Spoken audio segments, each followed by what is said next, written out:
Hi, I'm Clara Bloomfield-Moore. Here is what I would like you to remember about my involvement with John Keely. In the winter of 1881–82, Mr. Keely, who has dependent upon the Keely Motor Company for the means to continue his researches as to the nature of the unknown force he had discovered, was virtually abandoned by the company. Himself as ignorant as were its managers of the source of the mysterious energy he had stumbled over, he was driven to despair by their action, and, when I was led to his assistance, I found his wife's roof mortgaged over her head, and that, his honor assailed, he had resolved to take his life rather than submit to the indignities threatening him. At this time I had taken from my private estate $10,000, to found a small public library to my father's memory in the town of Westfield, Hampton Company, Massachusetts. After convincing myself that Mr. Keely had made a great discovery, I felt that if this money could save his discovery, jeopardized as it was my duty to so appropriate it.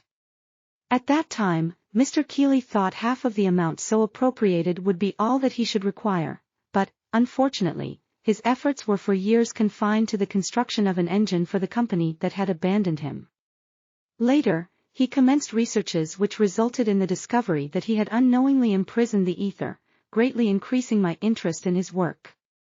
The plan to which I shall allude in my paper, as framed by Professor Leidy for Mr. Keely to follow, and approved by Professor Hertz, of Bonn, and Professor Fitzgerald, of Trinity College, Dublin, may be summed up as one that permits Mr. Keely to pursue his researches on his own line, without further investigation, up to the completion of his system in a form which will enable him to give to commerce with one hand his model for aerial navigation, and to science, with the other, the knowledge that is necessary for extending its researches in the field of radiant energy, which Mr. Keely has been exploring for so many years.